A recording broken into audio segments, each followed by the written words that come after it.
Om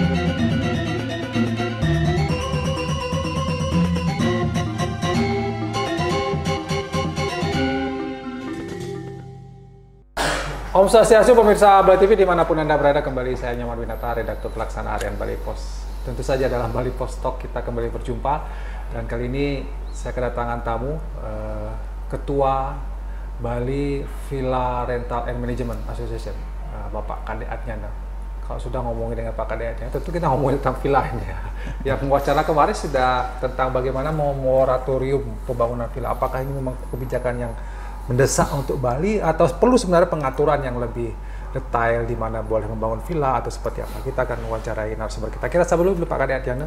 Om Swastiastu Pak De. Om Swastiastu Pak Man. Gimana kabar, sehat ya Pak De? Astungkara, sehat selalu. Ya, kita tetap semangat karena kayaknya tamu sudah semakin banyak yang datang ke Bali. Astungkara, tamu makin banyak tapi bocornya juga banyak. Bocornya banyak, seperti pembicara kita di episode sebelumnya juga ada Pak Kade. Kita bicara tentang bagaimana kebocoran karena banyak villa-villa bodong. Iya, itu salah satunya Pak Man. Tapi kalau kita bicara tentang wacana moratorium, gimana Pak Kade mau menyikapinya? Moratorium artinya penghentian pembangunan villa karena alasannya sudah Bali sudah padat dan segala. Gimana Pak Kade menanggapnya?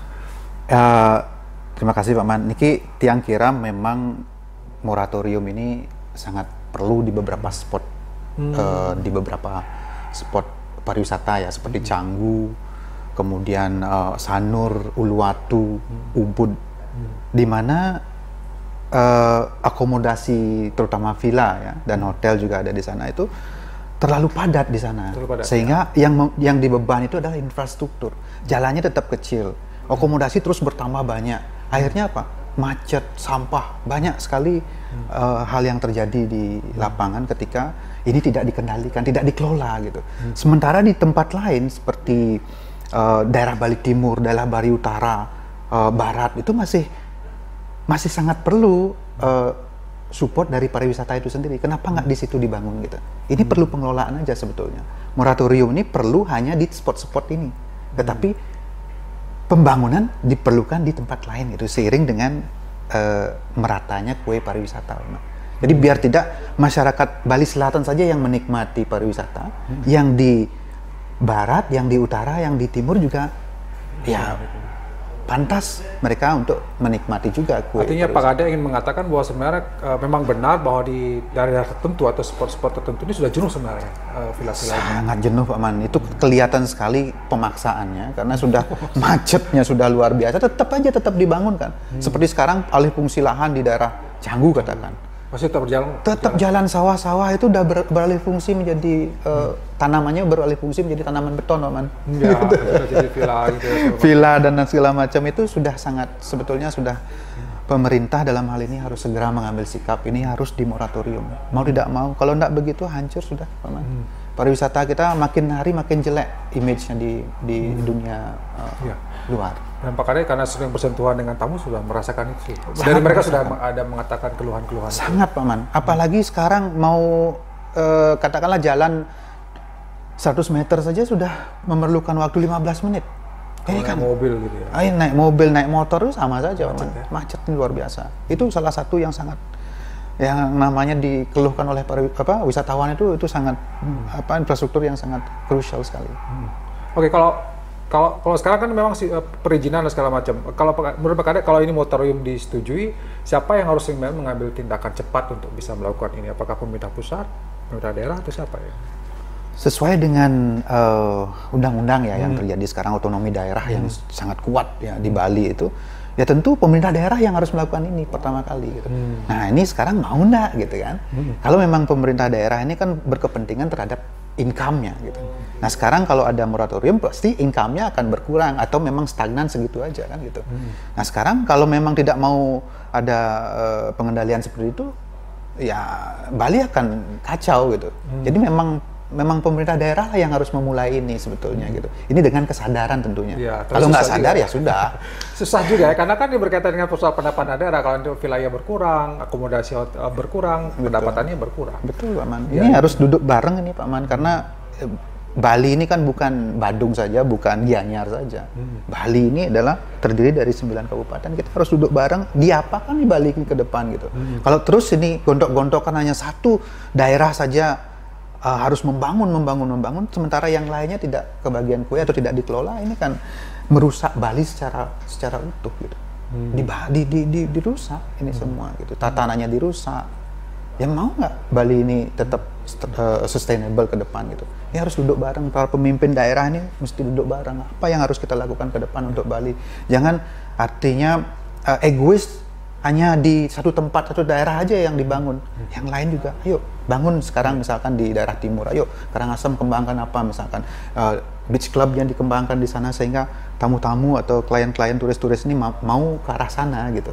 Nah kemudian di Bali Barat apa yang dikembangkan begitu kan, itu bagus sehingga tidak numplak di Bali Selatan atau di Bali Tengah, di Ubud saja. Berarti kalau di daerah-daerah seperti Karangasem, Buleleng, Jembrana katakanlah begitu, itu masih membutuhkan ada pembangunan fasilitas pariwisata, tapi dengan syarat mereka harus, atau di sana harus dibangun dulu daya tariknya gitu ya Pak? Betul Pak. Dikembangkan. Mungkin ada beberapa kayak sekarang ini desa wisata kan banyak ya. Desa wisata itu dikembangkan, apa daya tariknya, apakah culture-nya yang kita kembangkan, atau di sana kan pasti ada pendukungnya, selain culture apa pendukung lainnya. Itu harus ya tentu pemerintah daerah sudah memiliki gambaran. Nah sekarang bagaimana duduk bareng ini yang nanti diperkuat oleh Badung atau Gianyar, diperkuat daerah-daerah itu, mereka akan pasti bangkit dia. Gitu. Tapi kalau Pak Kadek mengatakan tentang oke, moratorium perlu, tapi hanya pada daerah Bali Selatan, yang lain-lain ini juga perlu. Berarti tadi harus duduk bareng juga ini ya, berarti paling tidak di Bali ini yang perlu mengambil inisiatif juga ya? Betul Pak Man. Nah sekarang punya kekuatan di situ Bali. Nah, maksudnya otonomi lagi. Iya, itu masalahnya otonomi. Nah ini memang mana duluan telur sama ayam ya. Ini sangat sulit sekali. Kalau semua pemimpin Bali ini ego seperti tadi yang saya bilang itu, ya tidak terjadi apa-apa. Akhirnya Bali semakin rusak.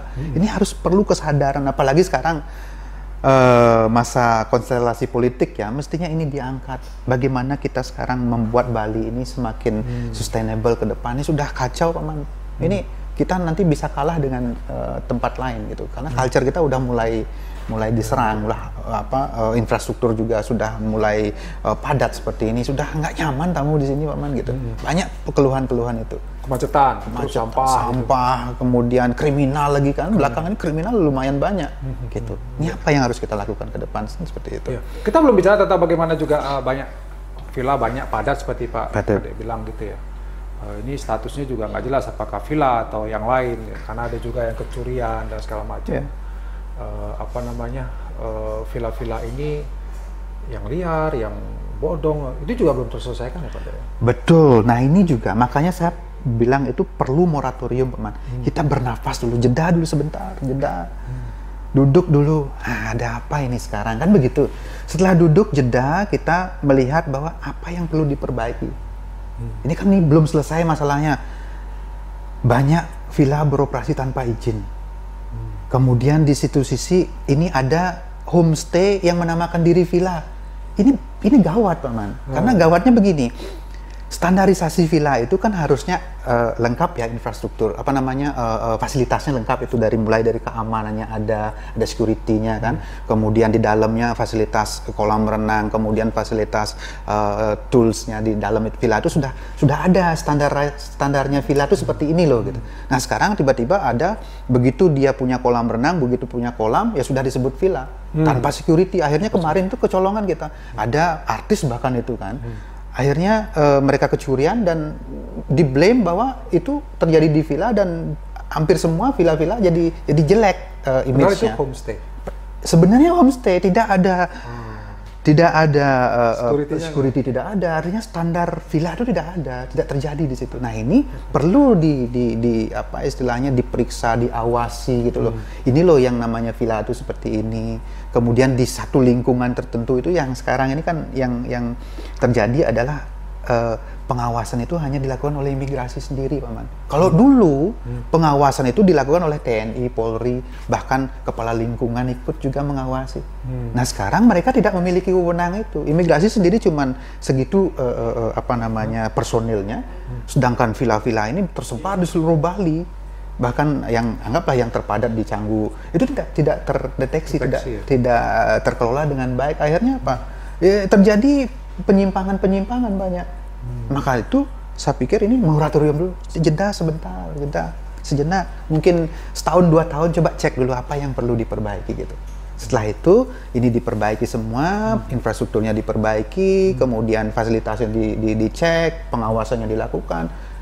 Nanti setelah sudah bagus semuanya, kalau memang harus dibutuhkan di daerah tertentu, buka kembali. Kalau memang tidak, ayo kita bagi kuenya ke daerah lain, seperti itu menurut saya. Segera, dan siapa yang mesti melakukan sebenarnya pemerintah daerah ya Pak Dek?